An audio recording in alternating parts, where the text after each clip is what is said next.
So today I'd like to teach you how to do the photocell experiment. We're going to work with a photocell. And so we're going to put a photocell here. And we're going to put a light source here. And we're going to show how this interacts. So I've got a photocell here with a resistance meter. And so ideally the best is if you can do this experiment yourself, but if necessary for some reason you can't get access to the materials, you can use the data that we have here. But I do suggest if you do the experiment you'll learn a lot more about this. So what you want to do, you can either have a partner hold the photocell for you, or you can mount it. I've just made a little stick with a weight on it here, to which I'm going to mount the photocell. And so it's weighted down and it sits on the table around the same height as the light. And then I'm just going to simply move the move this back and forth away from the light. So if I turn on this light here, I've got the photocell, and you can see when the photocell is close to the light, it's reading a fairly low resistance, like 17 ohms, 16.8. And as I move it further and further away, the resistance goes higher as it gets further away from the light. And so we could do this experiment with a tape measure, and we could measure the distance away from the light. But I want to show you how to do it quantigraphically, how to do it comparametrically, how to do it without using measuring instruments. So there's something very interesting about measuring without measuring instruments philosophically. It's a philosophy called comparametric sensing and comparametric analysis. And it unlocks a lot of key mathematical capabilities that are quite interesting. So what I want you to learn is how to do this comparametrically, how to do it without instruments, without a tape measure. So no tape measure needed. And so let's do it without instruments. Other than this is not really considered a measuring instrument because this is part of the camera. So we've made a sensor, which is a photocell and a voltmeter or ohm meter. The photocell and the ohm meter together are the instrument under test. So this is a highly nonlinear sort of sensing apparatus, and we want to understand it, quantify it in some way, quantimetrically, relatively at least. So the way we're going to do this is we're going to introduce a piece of black cardboard that we can use to cover up exactly half of this light, and then we're going to put the photocell here, and we're going to measure how much light there is when it's half covered. So let's start. Let's slide it down the table here towards the end of the table. And so we're going to measure. First we're going to measure how much light there is. We're going to measure how much light there is, what the reading is. At the moment there's 175 ohms, 175 roughly. So let's say 175 ohms. We'll make a table here. 175 ohms is there, and then we're going to cut that light in half. So we're going to make this table. Then we're going to cut this light in half. So we're going to drop it to half the light. We're going to cover up half that light bulb. And then we're going to look at the ohms again. And now it's a higher number of ohms. It's 219 ohms. So it's 219 here. And this is half the amount of light. So this is some quantity of light, Q, say Q0, and this is twice that quantity, 2Q0, or we could say Q0 here and half Q0 over here, but this is twice the amount of light than what's over here. So what we're doing now, what we do, the key step here is to move this closer, slide it closer until that voltmeter, the ohm meter reads the same amount until it reads 175 ohms. Keep moving it closer until it reads 175 ohms. Now, it reads 175 ohms when it's this distance apart. We slide it back and forth until it reaches 175 ohms. And then we take this black cardboard away to double the amount of light. And we read what's on the meter. Now it's 130 ohms. So now the 175 is over here. We just bring that down and write the 130. And then what we're going to do is we're going to now do the same thing again.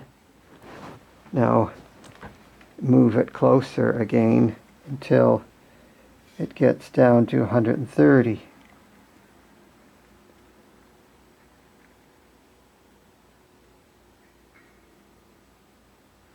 And then we're going to bring the 130 over here and then take this away and note what the reading is. So if we take this away, we see that it's 84 ohms. So it's 84 when we take it away. And then now it's back to 130 because I put it back. And then now we're going to slide this closer until it gives me the same reading. I'm going to bring it closer. Oh, too close.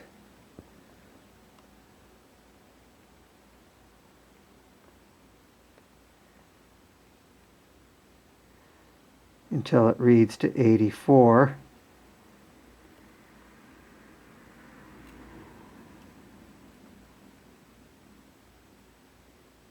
That's about 84 there. Just a little less.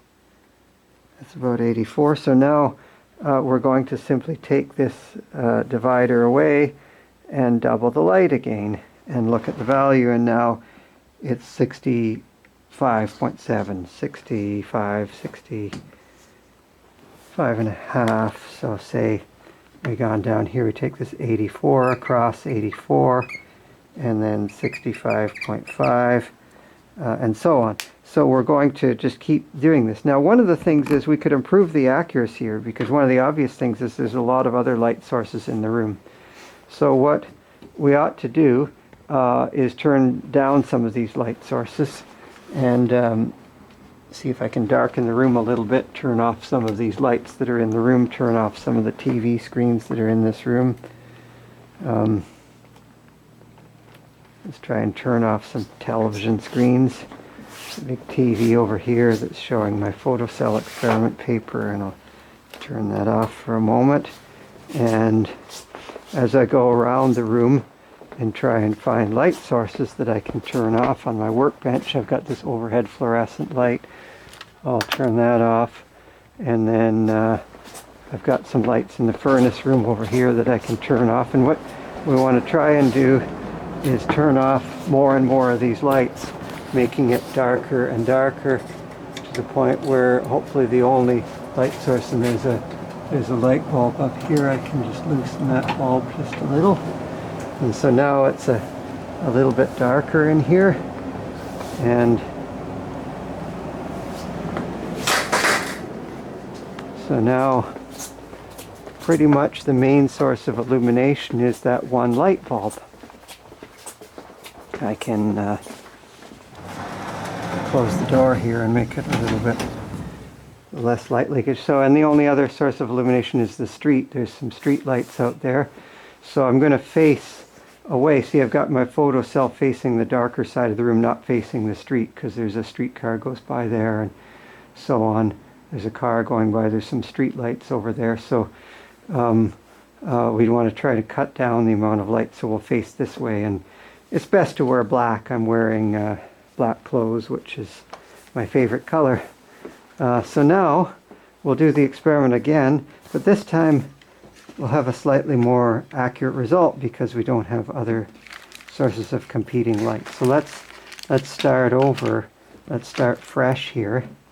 And what I've done is, what I'm doing is I'm covering the bulb with a piece of black paper each time. So I'm just covering half the light bulb with the black paper. Now I could have a partner doing this, but at the moment I just made a little piece of black paper cardboard on this little weight. I just put it onto a little weighty thing so it sits on the desk there, and I've got a little weight sitting on here, so this thing just sits and holds the photo resistor. And so I've got the photo resistor right there, and I've got the light bulb right here, and I'm going to simply at the moment just slide that back and forth and measure and take some measurements. So let's do that again. I'll move this, say, here, and this over here, and we now have 199.8, 200 ohms. Let's call it 200 ohms. It feels like about 200, and as I move around it affects it a little bit, but not too much if I stay mainly out of the light path. So let's say I've got over there 200 ohms, and I'm going to do I'm just going to take my list as 200 ohms, and then when I cover exactly half that light, and it's pretty easy to guess half. It's hard to guess a third because that bulb's not even round, so it'd be hard to do a third or some other number, but it's very, very easy to do a half. I can pretty much sight that up and estimate. If I'm lining this up, I can pretty much estimate where about the halfway point is on that bulb, and what is about half of the light bulb. So now when I go to half, what I'm seeing over here is I'm seeing roughly 416 ohms, 412 ohms, 13, actually 413 ohms, let's say 411. It's kind of fluctuating around 410, 9. It's sort of dropping a little bit, and then it's coming back up. So there's some background noise there. And it went up to 410. So let's call it 410. So this is 410 here. And this is f of 2q. So this is q, and this is 2q for whatever value of q. q0, you could call that, and q1, and so on. So say this is q0, 2q0, and then bring this across. Get 200 here, and then we'll take this away once we move that across. So we're going to put this here, and we're going to move this up until such time as we see 200 ohms on here. I'm going to keep moving this closer to the light until it hits 200 ohms. We're going a little too far, 199, 197. That feels like about 200, right about there. That's pretty close. 199.8, that's not too bad. So that's 200 ohms when we move that across. That's what's happening here. We're bringing that down, and then we move this away. We tip this away and read what the value is, and the value is 157 ohms. And then we drop that back in again. 157. And so 2q is 157, and if we bring the 157 over here as the new q for the next round, we're going to move this closer until we hit this to 157. There we go. 154, just a tad too far. It's 150. There, 157. And then we're going to tip this away, and we're going to see what that says, and that says 130. And we'll put it back there. That's 130. And then we do the same thing, bring that down until we move it in until it gets down to 130. We're going to go down to 130 here, that's about right. And then pull this away. There's 130. And we pull it away. 130.6 is pretty close. And we pull it away, and we've got 112.8, 113, let's say. Let it come back. So that's 113. I'm just kind of writing down the numbers here, and then 113. And then we're going to move this in until we get to 113. 113 is right about there. And this is, now we'll pull this away again. And now we're at 103.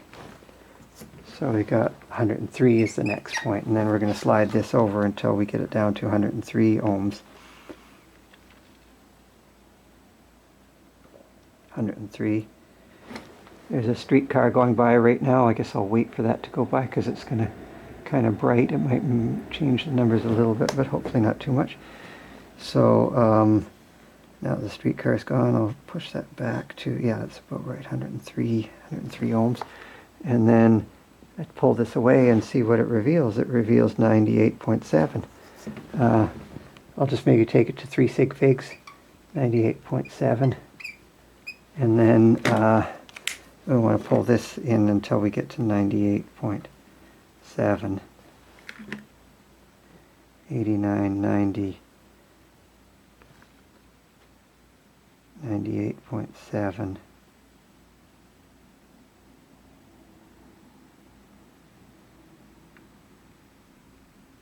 And then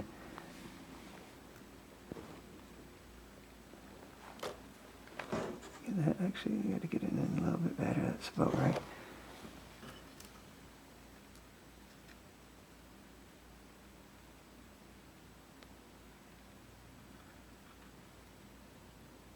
.7, and then pull it out, and it goes to 81.7, and then bring it in again.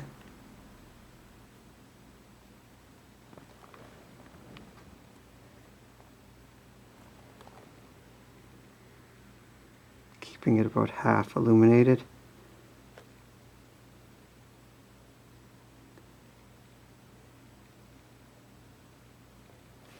.7, so roughly, and then order list a little bit. Yeah, that's good. And then doubling it up, it goes down to 53.7.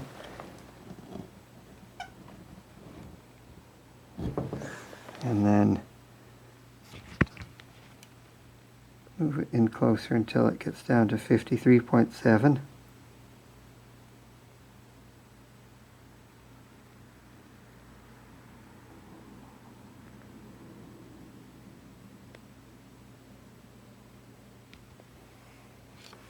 That's that halfway, half covered roughly.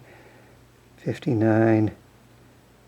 That's about as, kind of getting about as close as I can get it before it's hitting the bottom here. 53.7, and then we just double it again. We'll pull it back, and that is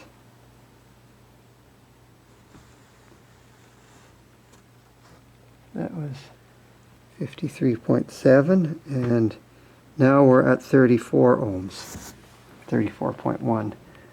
See, 34.1. So that's kind of about as far as we've taken it. So that's quick. There's some approximations here. The main thing is I want you to learn how to do this and what it means. More important than getting accurate measurements is to learn what it means. So we're covering half the light and we're doubling it. So we're doing this successive reduction and doubling of the quantity of light. And then we've got this ordered list of numbers, 410, 200, 157, 130, and so on. And we drop those numbers down. So you can use those numbers if you want. But I would suggest the best thing is to collect your own numbers, because I did this fast and sloppy. You can do it a little more carefully.